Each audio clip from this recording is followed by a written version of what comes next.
Olá, neste vídeo nós vamos apresentar o projeto Detecção de Sinais de Libras, uma proposta de auxílio ao atendimento hospitalar. Projeto desenvolvido por Brian Maia e Matheus Edviges. Como motivação, nós temos, primeiro, o auxílio na comunicação entre surdos e ouvintes e também a carência de aplicativos que façam uma detecção dos sinais de Libras em tempo real. Nós notamos que no mercado já existem opções que fazem a tradução do português para a Libras, por exemplo, o aplicativo HandTalk, que utiliza um boneco 3D que mostra o sinal em Libras a partir de uma palavra em português. Mas nós não encontramos um aplicativo que faça o que nós estamos propondo. Além disso, nós notamos que tecnologias assistivas, elas são muito importantes para melhorar a qualidade de vida de pessoas com deficiência e são fundamentais para trabalhar com inclusão social. E por fim, uma outra motivação para o nosso trabalho é que a Libras, é uma barreira para muitos profissionais da área de saúde, principalmente quando falamos em atendimento de urgência ou até mesmo atendimentos mais rotineiros. Observando a grade do curso de Engenharia Computacional, nós notamos que muitas disciplinas foram importantes para o desenvolvimento do nosso projeto. Então, nós deixamos essa lista com 8 disciplinas que estão na grade do curso e que foram usadas para desenvolver o trabalho. Em relação ao nosso banco de imagens, a gente fez a captura das imagens a partir da webcam e cada sinal possui, na maioria, 40 imagens com determinadas variações. Sendo que a gente fez a captura de 20 imagens para cada indivíduo. Lembrando que, atualmente, nosso banco de imagens conta com apenas 2 indivíduos. Então, nós temos, nesse caso, 2.920 imagens capturadas entre 63 classes, relacionadas a 3 categorias principais: números, ambiente hospitalar e uso geral. As imagens estão em escala de cinza e foram redimensionadas para a altura de 250 pixels, a fim de melhorar o desempenho da rede e evitar alguma distorção nas imagens. E aqui nós mostramos as 63 classes que fazem parte do nosso banco de imagens atual. Nesse caso, são 63 sinais divididos nas 3 categorias comentadas anteriormente: números, ambiente hospitalar e palavras gerais. Agora nós podemos notar exemplos de imagens que fazem parte do nosso banco de imagens atual. Na figura 1, a gente percebe o indivíduo Brian fazendo o sinal de farmácia. E a gente percebe que existe uma variação de poses para esse mesmo sinal. Na figura 2, a gente nota o indivíduo Matheus fazendo o mesmo sinal de farmácia e fazendo as mesmas variações. Um outro processo muito importante para a construção do banco de imagens é o processo de segmentação. No nosso caso, a representação dos sinais ela é delimitada por uma caixa ou um retângulo, também conhecido como um bound box, e essa delimitação das caixas ela é feita com o objetivo de identificar apenas o sinal de interesse. Ou seja, a gente evita boxes muito grandes quando é possível. E cada box recebe um rótulo que indica a palavra que está sendo representada em um determinado sinal. E esse processo é feito a partir de um software chamado Label Image. Aqui nós vemos um exemplo de segmentação utilizando o software Label Image. Então, na figura 3, a gente observa a delimitação da área representada pelo sinal de febre. Então, a gente observa que a caixa envolve apenas a mão do indivíduo. Na figura 4, a gente tem o sinal de bem. O mesmo processo, mas nesse caso, como o sinal envolve 2 mãos, a caixa se tornou maior. Em relação à implementação, nós utilizamos uma biblioteca chamada TensorFlow Object Detection e também utilizamos uma rede pré-treinada para fazer a detecção dos objetos. O nosso trabalho envolve a detecção de objetos em imagens, vídeos e também em tempo real através da webcam. Para avaliar os experimentos, nós utilizamos matrizes de confusão e também a métrica MAP, que será discutida a seguir. Além disso, o trabalho envolve a criação de um protótipo de aplicativo mobile que embarca o modelo e faz as detecções. Aqui nós temos algumas informações sobre as configurações do nosso treinamento. Então a gente tem informação sobre o nosso batch size, o número de steps, o número de épocas que foi escolhido, esse valor de 500 épocas, e aqui também nós voltamos a falar do número de imagens para o treinamento. Então nós temos 2.920 imagens de 63 classes diferentes.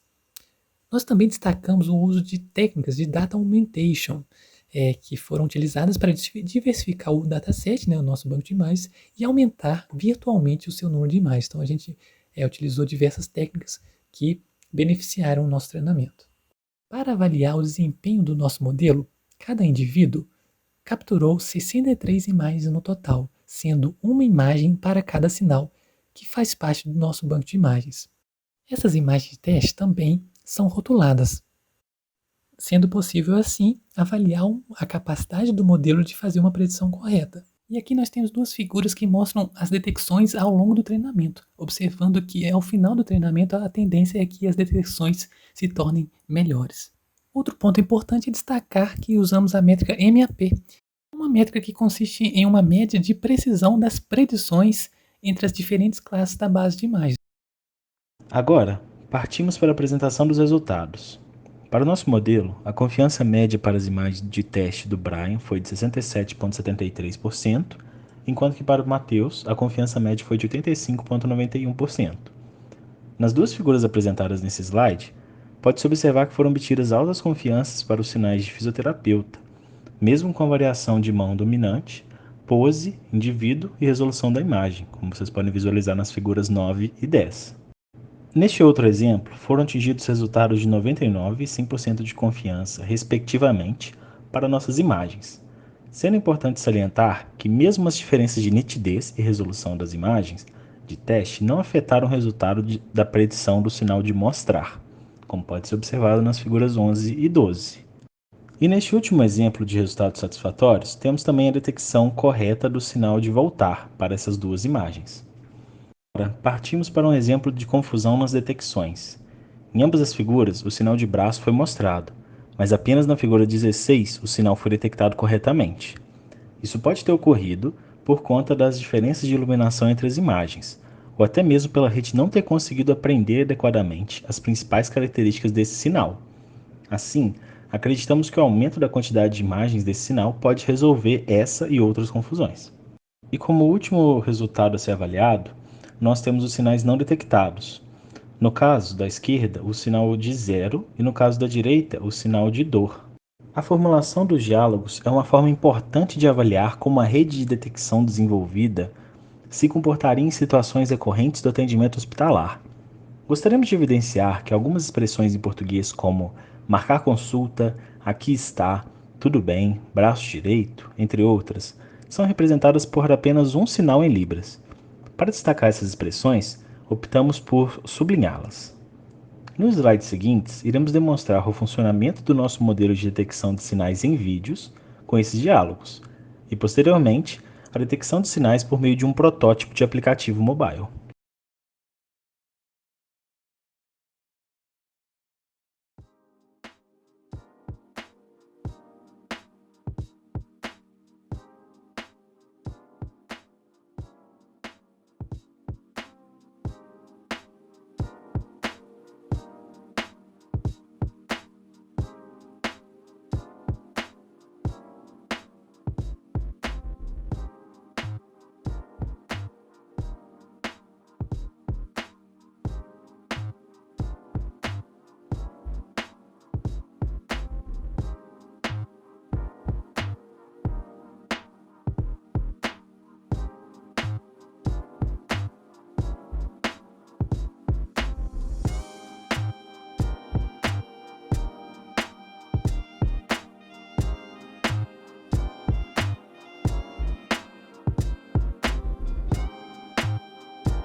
podemos destacar que obtivemos resultados satisfatórios para a maioria das palavras, né?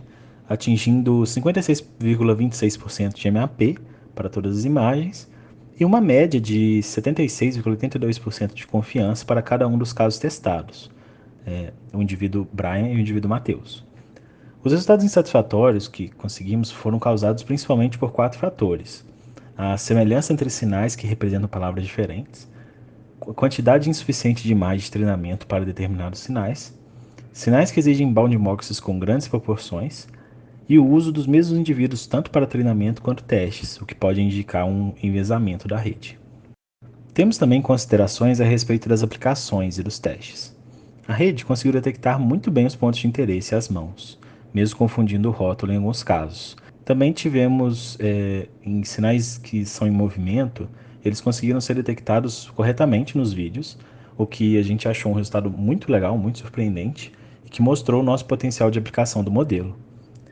E por último, o protótipo do aplicativo mobile demonstrou que é possível embarcar o modelo de forma simples e prática, atingindo também resultados satisfatórios.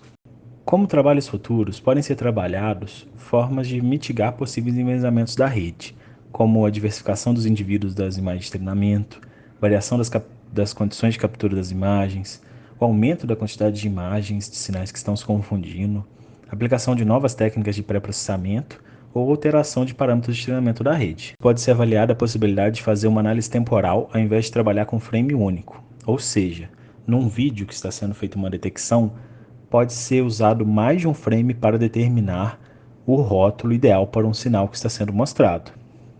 Também podem ser levantados trabalhos e requisitos relacionados a outras linguagens de sinais, a fim de se estudar e se aprofundar melhor no assunto e ver novas estratégias que são aplicadas para esse tipo de problema. Outro ponto seria a validação da aplicação por meio de teste cego, onde novos indivíduos seriam usados nas imagens de teste. E, por último, poderia ser feita a validação e criação de novos diálogos por surdos e intérpretes de Libras. Por fim, ficam aqui as nossas referências. Muito obrigado.